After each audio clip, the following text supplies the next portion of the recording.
जैसे ही देव ने भारी आवाज में कहा कि वो इस धोखेबाज और खुदगर्ज लड़की के साथ एक ही टेबल पर बैठकर खाना नहीं खा सकता, पूरे चौहान हाउस में ऐसा सन्नाटा छा गया मानो किसी ने समय को रोक दिया हो। हर किसी की नजरें वसु पर टिक गईं और उसके चेहरे पर दर्द, अपमान और मजबूरी का मिला जुला साया साफ दिखाई देने लगा, क्योंकि उसी जगह कभी उसने देव के सामने पैसे को चुना था और वही बात आज भी देव के दिल में आग की तरह जल रही थी।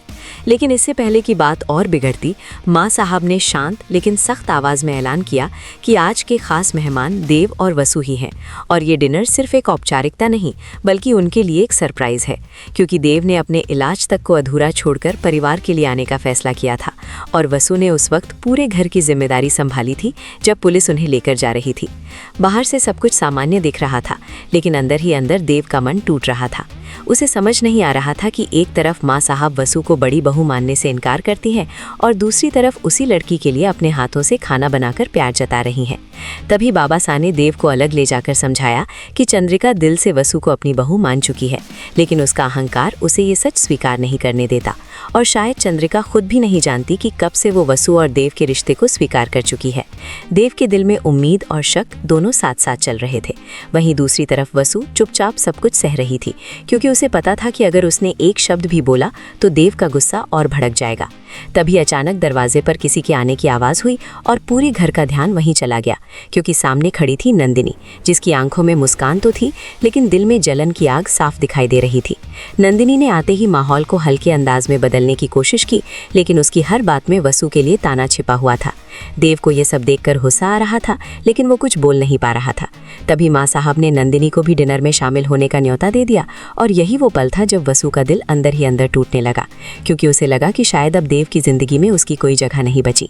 लेकिन अगले ही पल बाबा साहब ने ऐसा खुलासा कर दिया जिसने पूरे घर को हिला दिया। बाबा साहब ने कहा कि जो सच अब तक छिपाया गया था वो अब सामने आना ही चाहिए, क्योंकि अगर अब भी चुप रहे तो ये रिश्ता हमेशा के लिए टूट सकता है।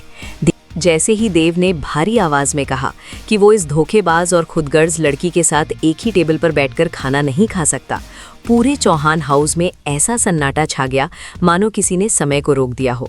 हर किसी की नजरें वसु पर टिक गईं और उसके चेहरे पर दर्द, अपमान और मजबूरी का मिला जुला साया साफ दिखाई देने लगा, क्योंकि उसी जगह कभी उसने देव के सामने पैसे को चुना था और वही बात आज भी देव के दिल में आग की तरह जल रही थी। लेकिन इससे पहले कि बात और बिगड़ती, माँ साहब ने शांत लेकिन सख्त आवाज़ में ऐलान किया कि आज के खास मेहमान देव और वसु ही हैं और ये डिनर सिर्फ एक औपचारिकता नहीं बल्कि उनके लिए एक सरप्राइज़ है, क्योंकि देव ने अपने इलाज तक को अधूरा छोड़कर परिवार के लिए आने का फैसला किया था और वसु ने उस वक्त पूरे घर की जिम्मेदारी संभाली थी जब पुलिस उन्हें लेकर जा रही थी। बाहर से सब कुछ सामान्य दिख रहा था, लेकिन अंदर ही अंदर देव का मन टूट रहा था। उसे समझ नहीं आ रहा था कि एक तरफ माँ साहब वसु को बड़ी बहू मानने से इनकार करती हैं और दूसरी तरफ उसी लड़की के लिए अपने हाथों से खाना बनाकर प्यार जता रही हैं। तभी बाबा साहब ने देव को अलग ले जाकर समझाया कि चंद्रिका दिल से वसु को अपनी बहू मान चुकी है, लेकिन उसका अहंकार उसे ये सच स्वीकार नहीं करने देता और शायद चंद्रिका खुद भी नहीं जानती कि कब से वो वसु और देव के रिश्ते को स्वीकार कर चुकी है। देव के दिल में उम्मीद और शक दोनों साथ साथ चल रहे थे।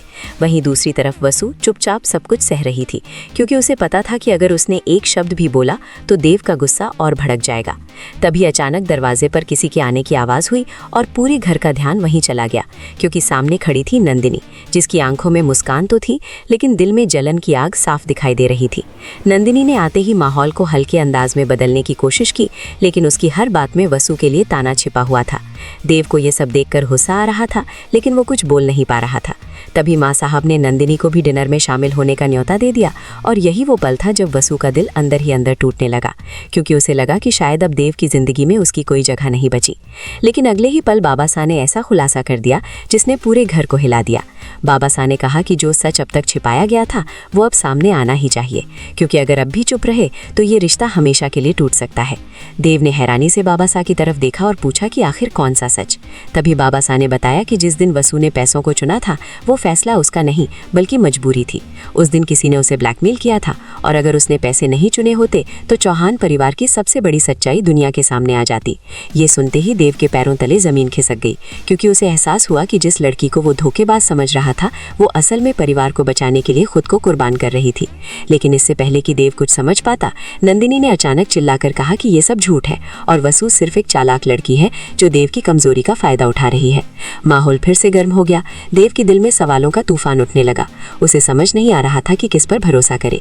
उसी वक्त वसु ने पहली बार चुप्पी तोड़ी और कांपती आवाज में कहा कि अगर सच जानना है तो आज रात सब कुछ सामने आ जाएगा, क्योंकि जो राज उसने सालों से छुपा कर रखा था वो अब और नहीं छुपाया जा सकता। और जैसे ही उसने ये बात कही, पूरे चौहान हाउस की लाइट अचानक चली गई और अंधेरे में किसी के चीखने की आवाज गूंज उठी। देव घबराकर वसु का नाम पुकारने लगा और जब लाइट वापस आई तो सामने का नजारा देखकर हर कोई सन्न रह गया, क्योंकि फर्श पर गिरी हुई थी वो फाइल जिसमें चौहान परिवार का सबसे बड़ा राज लिखा था। और उसी फाइल के साथ खड़ी थी वसु, जिसकी आंखों में डर नहीं बल्कि सच सामने लाने की हिम्मत थी। देव ने धीरे धीरे फाइल उठाई और जैसे ही उसने पहला पन्ना खोला उसके चेहरे का रंग उड़ गया, क्योंकि उसमें लिखा था कि चौहान परिवार की सबसे बड़ी साजिश का नाम नंदिनी था। और यही वो पल था जब कहानी ने ऐसा खतरनाक मोड़ लिया जिसे कोई भी कल्पना नहीं कर सकता था। क्योंकि अब सवाल ये था कि क्या देव सच को स्वीकार करेगा या फिर एक बार फिर प्यार पर शक करेगा। क्या वसु अपनी बेगुनाही साबित कर पाएगी या फिर नंदिनी की चाल पूरे परिवार को बर्बाद कर देगी। और सबसे बड़ा सवाल ये कि जो सच आज सामने आया है, क्या वो चौहान परिवार को जोड़ देगा या हमेशा के लिए तोड़ देगा। क्योंकि अब शुरू होने वाला है कहानी का सबसे बड़ा तूफान, जहां हर रिश्ते की असली परीक्षा होगी और हर चेहरे का असली सच सामने आएगा।